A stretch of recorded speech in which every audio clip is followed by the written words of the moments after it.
To Kill a Mockingbird by Harper Lee. Plot summary. The story is set in Maycomb, Alabama during the 1930s.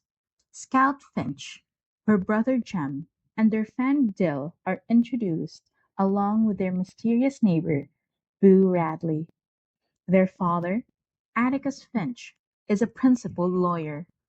As the children grow and explore, they become intrigued by Boo Radley and begin to learn about their community's racial prejudices.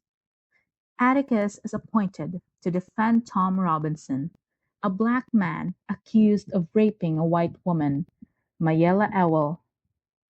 The courtroom trial where Atticus presents evidence proving Tom's innocence. But despite this, Tom is convicted due to racial biases. Tom Robinson attempts to escape prison but is killed. The town's tensions rise, and Bob Ewell, angry at being exposed, threatens Atticus and the children. On Halloween, Bob Ewell attacks Scout and Jem, but is stopped by Boo Radley, who rescues them and kills Bob in the process. The community recognizes Boo's kindness, and Scout gains maturity and understanding. Chapter 1. When my brother Jem was nearly 13, he broke his arm badly at the elbow. Despite the injury leaving his left arm shorter and causing his hand to rest awkwardly, he wasn't bothered as long as he could still play football. Looking back, Jem believed the trouble started long before the Owl's involvement. It began the summer Dill arrived, bringing with him the idea to coax Boo Radley out. Our family history traces back to Simon Finch, a stingy but pious fur trapper from Cornwall, who fled religious persecution and settled near the Alabama River, establishing a self-sufficient homestead called Finch's Landing. Life there revolved around cotton, surviving on the land despite the hardships following the Civil War. Maycomb, the slow, tired town where Atticus, Jem, and I live, reflected a place where people moved slowly and lived simply. Atticus Finch, our father, practiced law here with deep connections to nearly every family. Our cook, Calpurnia, kept us in line, especially me, when Jen would sometimes retreat to his own world, especially after our mother died and I was too young to remember her.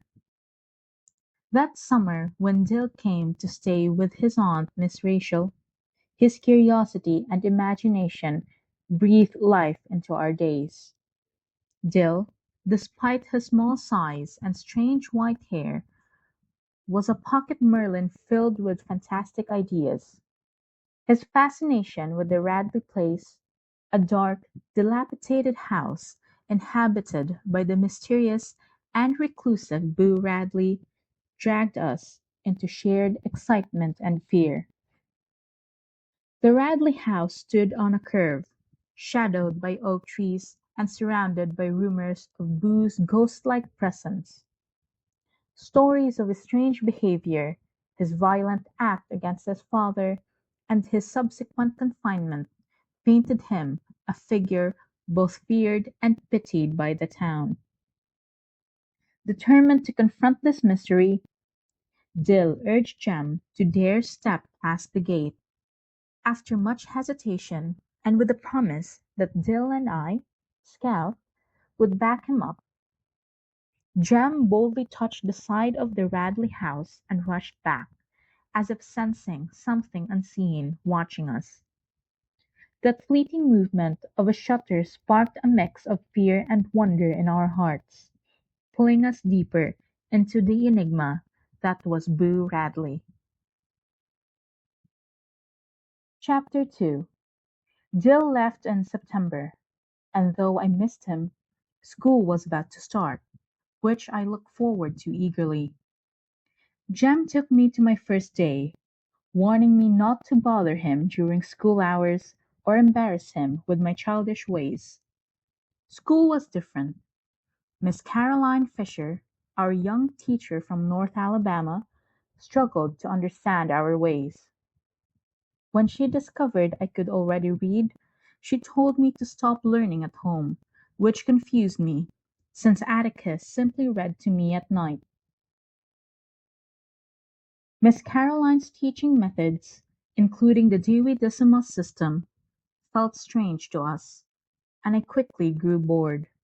During lunch, she tried to help Walter Cunningham, who had no lunch, but didn't understand his pride in not accepting charity. I explained to her that the Cunninghams paid their debts in their own way since they had the money. Miss Caroline, frustrated, punished me for speaking out, making me stand in the corner. Despite her impatience, Miss Caroline's struggles showed us she was new and overwhelmed. For us, school was a strange, confusing place where even simple things like lunch and learning came with difficulties tied to the harsh realities of life in Maycomb. Chapter 3. I caught Walter Cunningham in the schoolyard, but Jem stopped me from roughing him, since Walter was almost as old as Jem. Jem invited Walter to our house for dinner, and Walter hesitated, but eventually went with us. At our home, Walter and Atticus discussed farming, while Walter poured syrup all over his meal, much to my surprise. Calpurnius scolded me for judging Walter's eating habits and reminding me to treat guests with respect, even if they come from different backgrounds. Back to school, Miss Caroline panicked when a cootie crawled out of Burris Ewell's hair. Burris was filthy and rude, and despite warnings, refused to wash and behaved badly, showing why the Owls were seen as an unruly family. Miss Caroline was upset, but the class comforted her. After the long day, I told Atticus I didn't want to go back to school because Miss Caroline said he was teaching me wrong. Atticus taught me a valuable lesson. To understand people, I must consider things from their point of view and be patient with those who are new to our ways. He explained the Owls were a difficult family, often allowed to break rules because of their circumstances, but I must obey the law and go to school. We agreed that if I keep going to school, we could continue reading together at home, as a compromise. Atticus warned me not to mention this to Miss Caroline, fearing it would cause trouble. Jem spent hours in the treehouse, inspired by a story about a man sitting on a flagpole, while I helped keeping him supplied. That day was a mix of challenges, lessons, and moments of care within our family and community. Chapter 4. The rest of my school days weren't much better than the first, just a lot of boring projects and little real learning. Jem managed school his own way, and Atticus and my uncle, who were homeschooled, seemed to know everything. I learned what I could from books and magazines, but I couldn't shake the feeling that school was cheating me out of something important. One day, while running past the Radley place after school, I spotted some tinfoil stuck in a knothole of a tree and found 2 pieces of chewing gum. Jem warned me not to touch anything near the Radley house, but I chewed it cautiously.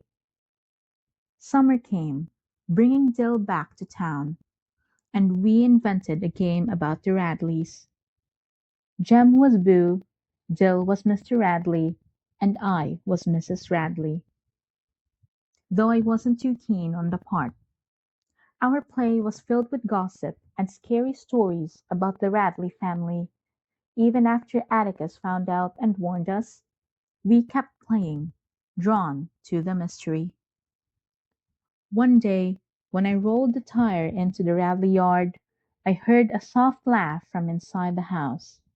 It was so unexpected that it shook me to the core and made the whole mystery feel even more real. Chapter 5. My nagging finally got Jem to slow down our game, though we argued that since Atticus hadn't forbidden it, we could keep playing, even planning to change the character names if needed. Dill, who has asked me to marry him, then quickly forgot, was more of a nuisance, hanging on to Jem and leaving me out of their schemes. To avoid their antics, I spent many summer evenings sitting with Miss Maudie Atkinson on her porch. Miss Maudie was kind and down to earth, loved her garden fiercely, and baked the best cakes in the neighborhood. She told me that Boo Radley, Arthur as she called him, was still alive, although the neighborhood rumors painted him as a ghostly figure. She explained that some people, like the foot-washing Baptist, condemned anything that brought pleasure, which was why Boo might stay hidden. Despite the stories, Miss Maudie defended Boo's character, recounting kind encounters from his youth.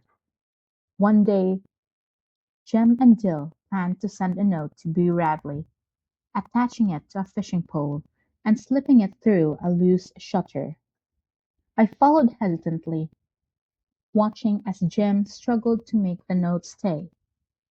But before we could succeed, Dill rang my mother's silver dinner bell loudly, attracting Atticus's attention. He caught us and sternly warned us to stop bothering Mr. Radley, reminding us to respect his privacy and to treat others as we wished to be treated. Jem grumbled that he wasn't sure he wanted to be a lawyer anymore, having realized he'd been outwitted by his father's firm words. Chapter 6. It was Dill's last night in Maycomb, and Jem got permission from Atticus to say goodbye by the fish pool. That night, under a gigantic moon, we planned a risky mission to peek inside the Radley house.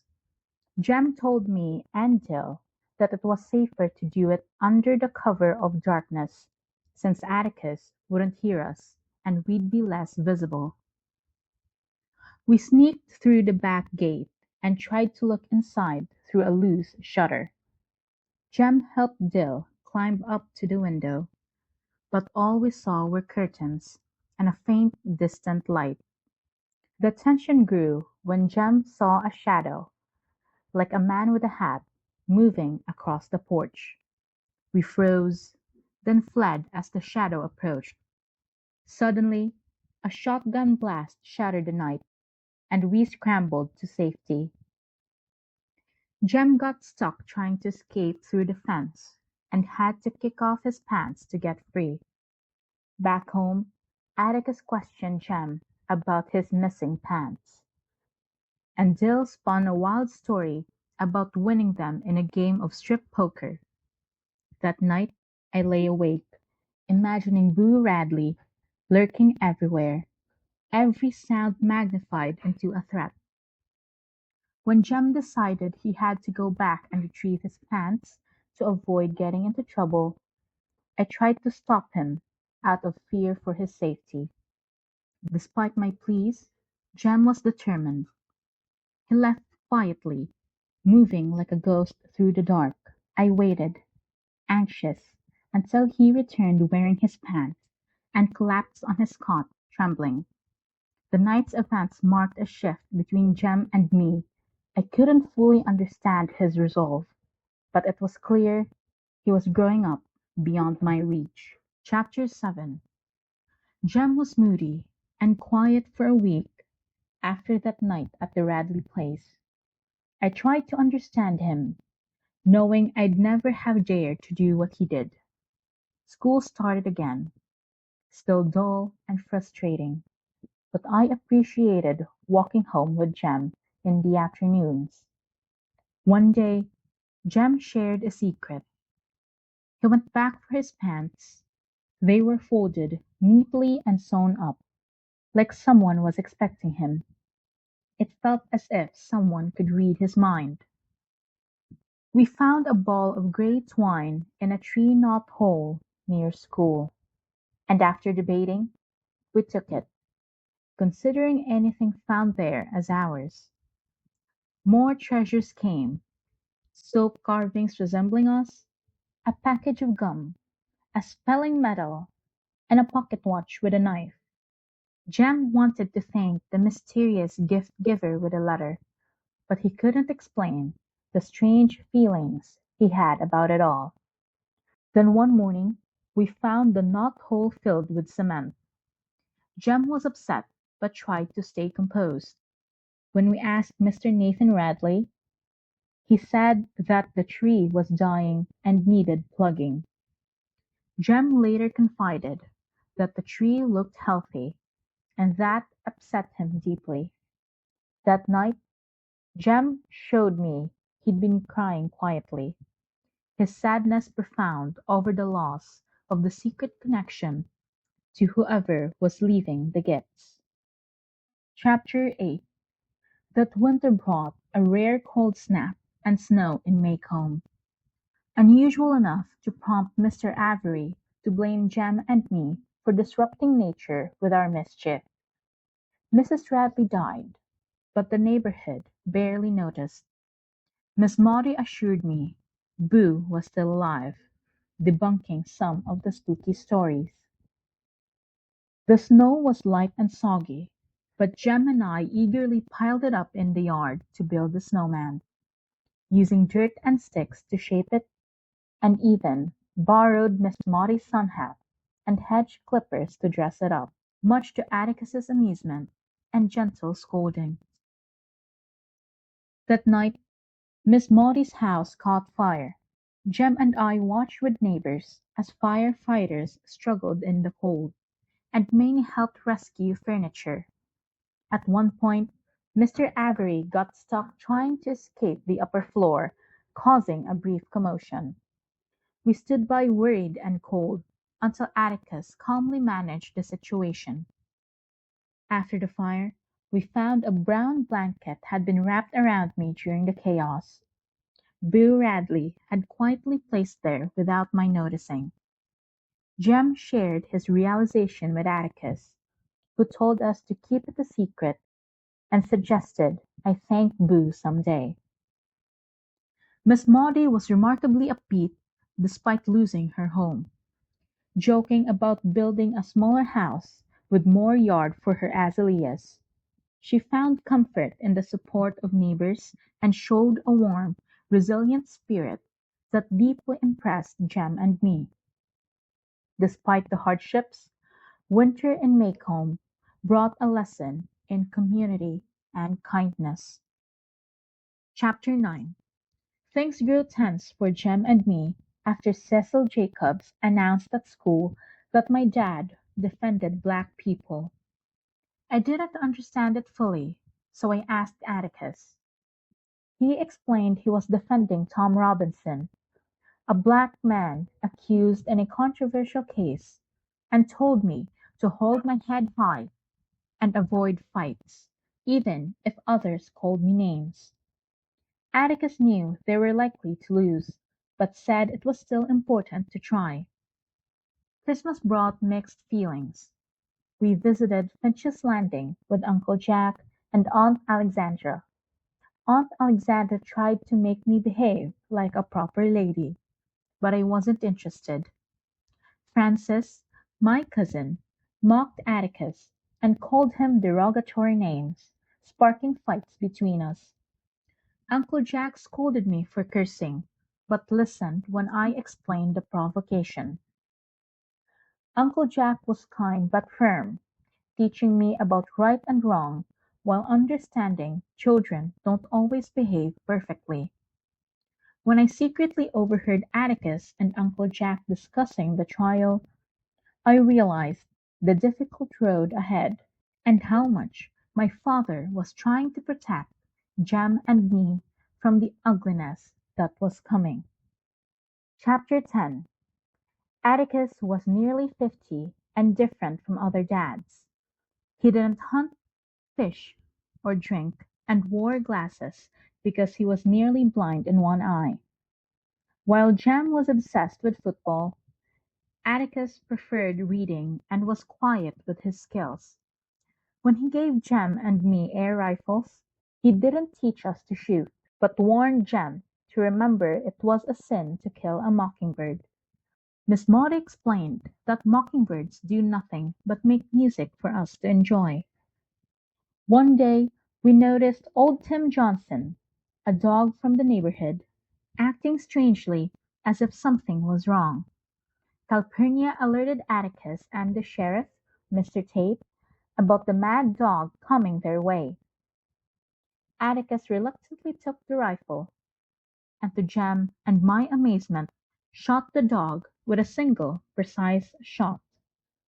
The reason some called him One-Shot Finch. Miss Maudie complimented Atticus for his marksmanship, but explained he likely chose not to hunt because he saw shooting as a serious gift. Jem and I appreciated this new side of our father, understanding more about the quiet strength he possessed beneath his unassuming exterior. Chapter 11. Jem and I avoided Mr. DeBose's wrath as best we could, but one day Jem snapped, after she accused Atticus of lowing for N-word and insulted our family. Jem destroyed her camellia bushes, breaking my baton in the process. Atticus was disappointed, but told Jem to apologize and arranged for Jem to read to Mrs. DeBose daily as punishment. We visited her often. She was cruel and sharp-tongued, but as Jem read, her fits increased until the alarm clock allowed our release.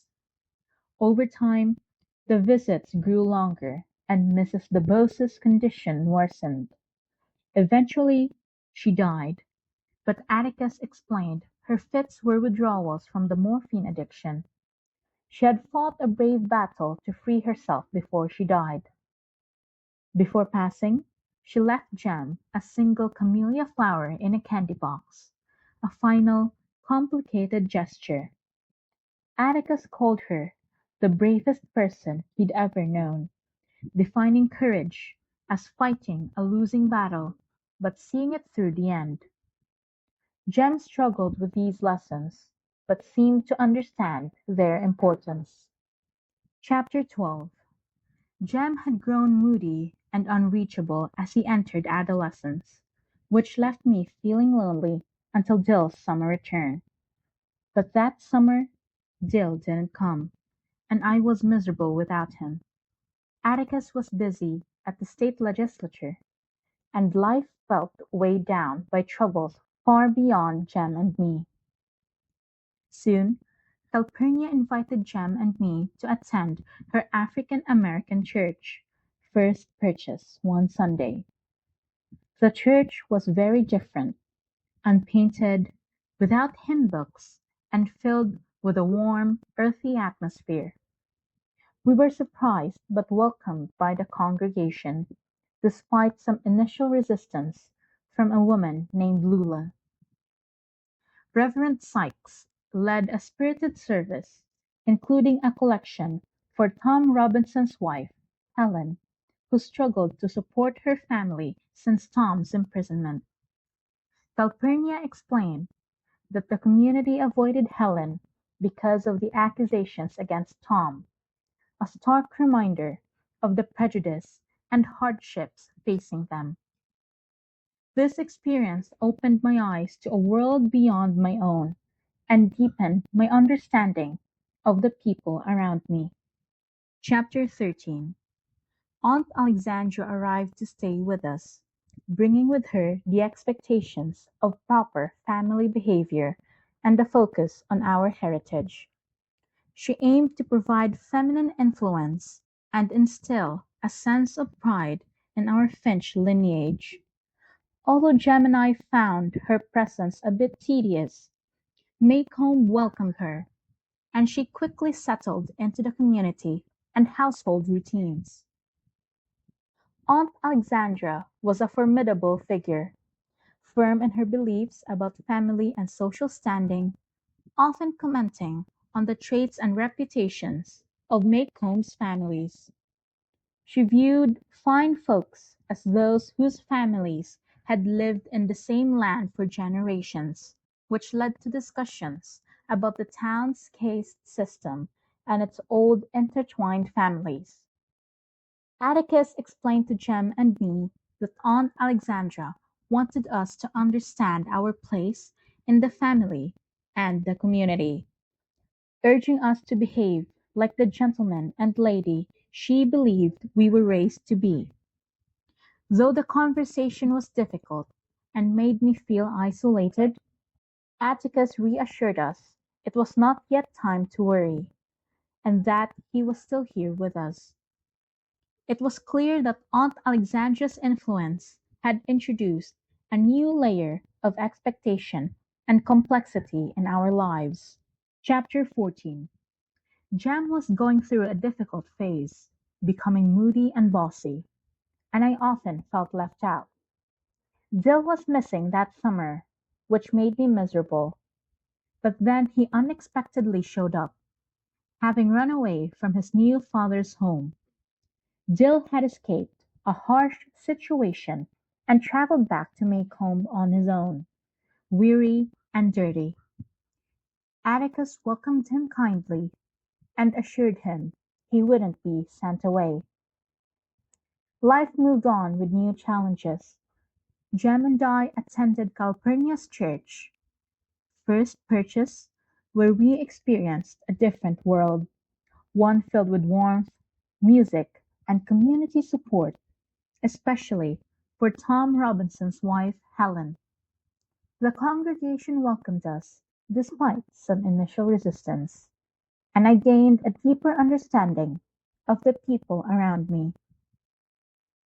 Despite the growing complexities in our lives and the deepening troubles in Maycomb, Jem, Dill, and I clung to our friendship and the simple adventures that gave us joy. Yet I couldn't help but wonder why Boo Radley never ran off. Maybe he had nowhere else to go. Chapter 15. After some negotiations and a letter from Dill's mother, it was decided Dill could stay with us, and for a week we enjoyed peace together. Then tension started. One evening, Mr. Hecate arrived with men from the county, discussing moving Tom Robinson to the Maycomb jail ahead of his trial. Atticus calmly engaged with them, despite the palpable threat. Jem and I watched from the windows, afraid yet admiring our father's courage. When strangers arrived later that night intent on harm, Atticus stood firm, refusing to back down. I even defended Jem when a man tried to handle him roughly. In the crowd was Mr. Cunningham, a man I tried to reach out by talking about his son and their shared past, which softened the atmosphere. Eventually the men dispersed, and Atticus assured us all was calm. Later, Atticus sat outside the jail, reading while waiting. Mr. Underwood, the newspaper editor, stood guard above with a loaded shotgun. The night was long and filled with quiet tensions, but Atticus's steady presence was a shield against the danger that lurked. Chapter 16. That night, Jem quietly took me to his room to sleep, reassuring me that the ordeal would soon be over. The next morning was tense and filled with unease. Atticus faced Aunt Alexandra's disapproval, but remained steadfast, treating Calpurnia as a valued member of the family despite Auntie's concerns about appearances. Atticus explained to Jem the complex nature of people like Mr. Cunningham, who, though part of the threatening mob the night before, was fundamentally a good man with faults like anyone else. He taught us that mobs are made of individuals, which means they can be reasoned with, as we had witnessed. Throughout the day, the town's social undercurrents played out, from Miss Maudie's cheerful defiance of local superstitions to our first visit to the crowded Fort-house, where Jem, Dill, and I struggled to find seats. Reverend Sykes kindly guided us to the coloured balcony, giving us a unique vantage point to witness the trial about to unfold. The courtroom was old and worn, with Judge Taylor presiding in a relaxed but commanding way over the proceedings about to begin. Chapter 17. During the trial, Mr. Hectate, the sheriff, testified about the night Mayella Owl accused Tom Robinson of raping her. He described finding Mayella injured but without a doctor being called. Atticus questioned Mr. Tate carefully, highlighting details such as the injuries to Mayella's right eye and finger marks around her neck. Then Robert Ely Owl took the stand. He's a poor, uneducated man from a disreputable family living near the town dump. He claimed to have seen Tom Robinson attacking Mayella. Atticus cross-examined him, pointing out inconsistencies and highlighting that Mayella's injuries were on the right side of her face, suggesting the attacker was left-handed. Since Mr. Ewell is left-handed, this supported the idea that he might be the one who inflicted the injuries. Jem and I were quietly observing, noticing that Atticus was carefully building a case to show Mr. Ewell's story might not be truthful. The courtroom was tense but calm, with Atticus calmly and methodically questioning witnesses, unfolding the truth bit by bit. Chapter 18. Mayella Owl took the stand next. Though young and seemingly fragile, behind her appearance was a hard life marked by labor and poverty. She tearfully described the night Tom Robinson came to her house to help with chopping up an old dresser, but then she claimed he attacked and took advantage of her. Throughout her testimony, she displayed hostility, especially towards Atticus, fearing his questioning. Atticus carefully questioned her, revealing inconsistencies and probing the details of her accusation. He highlighted the injuries, the lack of immediate screams or calls for help, and suggested the possibility that her father, Bob Owl, caused her injuries. The courtroom tension mounted as Mayella accused Tom, but her testimony seemed shaky. After Mayella's testimony, the courtroom took a brief recess. The atmosphere was thick with anticipation and unease, as all waited for the defense's final witness to be called. Chapter 19. Tom Robinson took the stand to testify. Despite his physical disability, a crippled left arm, he answered questions calmly and honestly. Tom described his good relationship with Mayella Owl, visiting her home occasionally to help with chores, often unasked and unpaid, because he felt sorry for her. He recounted the evening in question, explaining that Mayella called him into her house to fix a door, and that he was startled when she embraced and kissed him, an act that led to her father, Bob Owl, angrily intervening. Tom denied all accusations of rape or harm, stating he resisted her advances and fled because he was scared. During cross-examination, the prosecutor attempted to sway the jury by highlighting Tom's past conviction and questioning his motives. Tom maintained his innocence throughout. Dill was visibly upset by the prosecutor's harsh treatment of Tom, though I tried to explain that this was part of the job. The testimony painted Tom as a decent, kind man caught in a dire situation, while the courtroom's atmosphere grew heavy with tension and emotion. Chapter 20. Atticus delivered a powerful closing argument to the jury, emphasizing the absence of medical evidence against Tom Robinson and highlighting the questionable testimonies of the Owls. He portrayed Mayella as a lonely, troubled young woman who broke a strict social code by interacting with a black man. Atticus argued that Tom Robinson, despite his disability and humble nature, was falsely accused to cover up Mayella's injuries, likely inflicted by her father, Bob Owell. He challenged the jury to look beyond prejudice and fulfill their duty to deliver justice.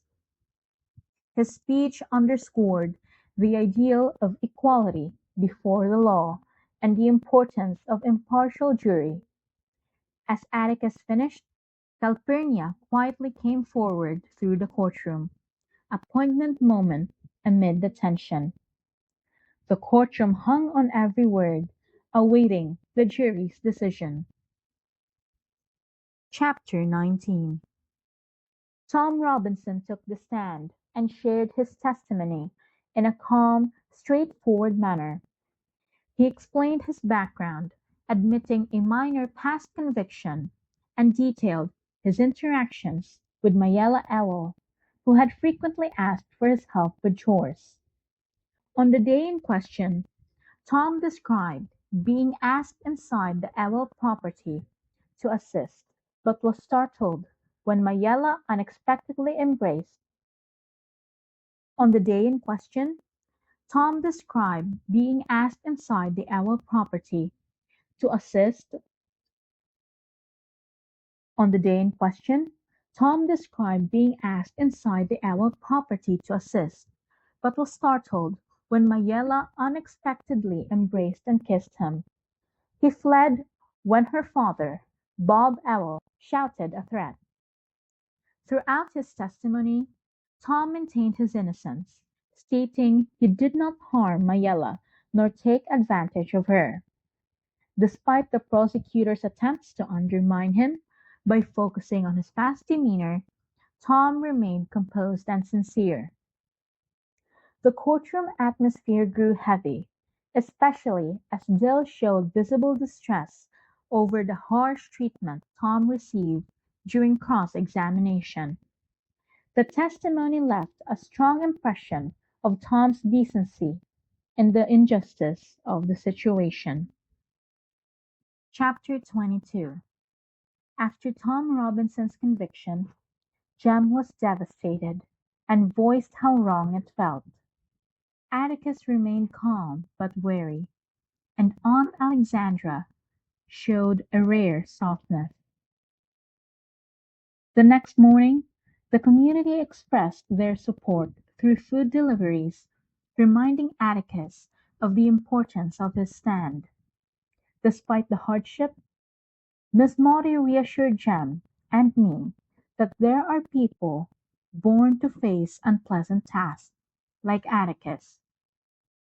She believed that while Atticus might not win, his fight was a step forward for justice in Maycomb. Life went on with tensions simmering beneath the surface. Jem and Dill found humor in the situation, though Dill lamented the hardship and expressed a desire to be a clown to cope with the unfairness around them. However, danger loomed as news spread that Bob Ewell had threatened Atticus, making a dark turn in the unfolding event.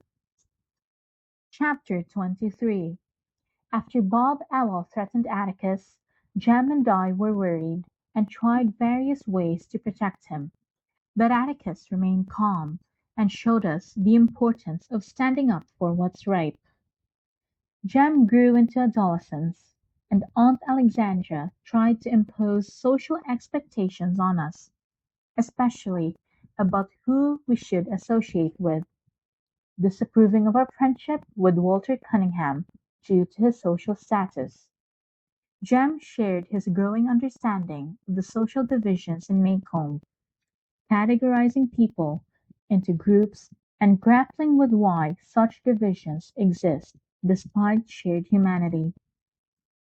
We both realized that Boo Radley's seclusion might be a choice born from a desire to avoid the cruelty and prejudice in the outside world. This marked a deepening awareness of the injustices and complexities of the society we lived in. Chapter 24. Calpurnia served refreshments at Aunt Alexandra's missionary circle meeting, showcasing her grace and the acceptance she had earned despite earlier social tensions. The ladies discussed distant missions and their charitable efforts, while I felt out of place amidst their polished manners and gossip. Miss Maudie offered me quiet support, reminding me that despite appearances, there was warmth beneath the formality. The conversation revealed the complex social fabric of Maycomb, with undercurrents of judgment and genuine concern. Atticus bore the heavy burden of Tom Robinson's fate. When the news came that Tom had been killed while attempting to escape prison, Atticus and Calpurnia went to break the tragic news to Helen Robinson, underscoring the harsh reality of injustice. Aunt Alexandra expressed deep exhaustion from the ongoing struggles, while Miss Maudie reminded us of Atticus's noble role. Through it all, I learned about the hidden strength and compassion within those who face adversity, and the importance of dignity even when circumstances seem bleak. Chapter 25. September arrived, but the weather remained warm as Jan and I continued to sleep on the back porch. A roly-poly insect found its way inside, and I debated with Jem about whether to kill it. But Jem showed compassion, explaining that such creatures don't harm us. Dill had left for the Meridian, but promised to return after school. He and Jem had been spending time swimming, a skill Jem was teaching Dill. One day, Dill and Jem caught a ride with Atticus to visit Tom Robinson's family. There, they saw Helen Robinson, who appeared exhausted and worn. Atticus and Calpurnia comforted her, delivering the heartbreaking news that Tom had been shot while trying to escape prison. News of Tom's death spread quickly in Maycomb, though most townspeople viewed it as typical behavior from a black man. The Maycomb Tribune published an editorial condemning the senseless killing, likening it to the destruction of innocent songbirds. Despite Tom's death, Atticus's efforts to seek justice were recognized, but the harsh realities of racial prejudice remained evident. The chapter ends with Owls expressing no remorse, continuing the cycle of hate, while Jem warns me to keep silent about certain things to protect our father. Chapter 26. School had started, and Jem was in seventh grade while I was in third. Our daily routines changed, with Jem involved in football and often out late, though we only carried water for the team. The Radley place still seemed gloomy but less terrifying to me. I often thought about Boo Radley, imagining friendly conversations, though Atticus warned me not to chase such fantasies. At school, during current events, Cecil Jacobs reported on Hitler's persecution of Jews, which Miss Gates discussed as being wrong and un-American. I struggled to reconcile the contradictions between Miss Gates's beliefs and the prejudice I witnessed daily in Maycomb. Jem and I talked about social divisions in Maycomb, recognizing that despite shared humanity, people were divided by family background and race. Jem thought Boo Radley stayed inside to avoid the cruelty of the outside world. This marked a growing awareness of complexities and injustices in our society. Chapter 27. By mid-October, life in Maycomb was settling back into routine, though Bob Ewell continued his pattern of trouble, including being fired for laziness. Judge Taylor faced mysterious disturbances at home, preparing himself cautiously. Helen Robinson, Tom's widow, faced harassment from the Ewells, but received support from her employer, Mr. Link Deas, who protected her from Bob Ewell's threat. Aunt Alexandra expressed concern about Bob Ewell's grudges, but Atticus believed Ewell would eventually settle down. Meanwhile, Miss Maudie and the other Maycomb ladies continued their social activities with undercurrents of judgment and hypocrisy revealed during missionary society meetings. The community continued to deal with the aftermath of the trial and Tom Robinson's death. As life marched on with traditions like Halloween, I was recruited to play a ham in a county pageant while Jem distanced himself from childish events. Atticus, exhausted from the trial and its repercussions, showed signs of strain but continued to support his family. Chapter 28. On Halloween night, Jem and I walked carefully through the dark schoolyard after the pageant. Suddenly, we were attacked by an unknown assailant. I was trapped in my bulky ham costume, while Jem was grabbed and injured. I managed to free myself enough to call for Jem, but he was unconscious and gravely hurt. Atticus and others helped carry Jem home, where Dr. Reynolds examined him and found a broken arm and a bump on his head. Though Jem was unconscious for a time, the doctor assured us he would recover. Mr. Hectate, the sheriff, arrived with the news that Bob Ewell had been found dead under a tree, stabbed with a kitchen knife. Chapter 29. Aunt Alexandra declined assistance as she confronted the shock of Bob Ewell's death. Atticus, usually composed and cautious, showed signs of inner turmoil, but remained seated. Mr. Hectate, the sheriff, shared that Ewell was found dead with a kitchen knife under his ribs.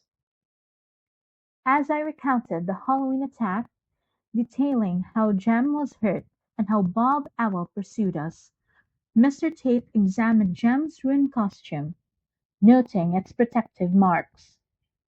Atticus and Mr. Tate reflected on Ewell's violent nature and acknowledged that some men must be stopped by force. I identified the man who had saved us as Boo Radley, the mysterious neighbor with pale hands and a timid smile, revealing a poignant moment of connection and understanding. Chapter 30. In Jem's room, Mr. Hectate revealed that Bob Ewell was found dead under the big oak tree, stabbed with a kitchen knife. Tate insisted that Jem did not kill Ewell. Instead, Ewell fell on his own knife during the struggle. This revelation deeply moved Atticus, who struggled to accept it, but understood the necessity of protecting Jem from further trouble. Tate explained that certain actions, like Jem's defense of me, were justified, and exposing the truth would unfairly harm Jem's reputation. He took responsibility for keeping the truth quiet, emphasizing justice and protection over legal technicalities.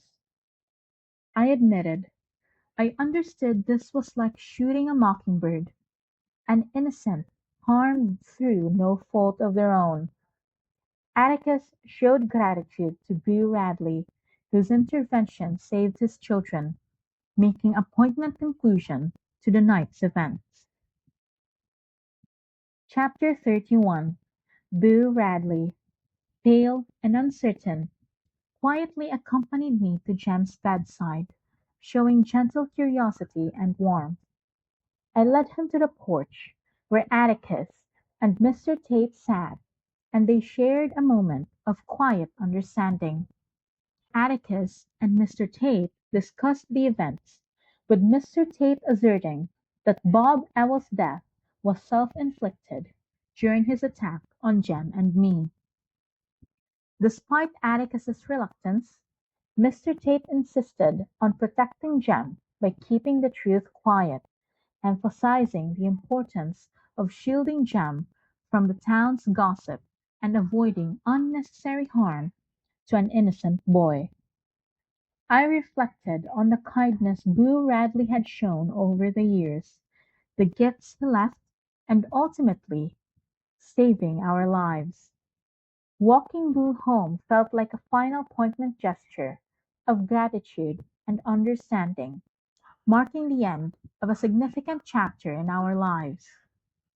As I returned, I felt the weight of experience and maturity beyond my years, ready to share my profound encounter with Jem the next day.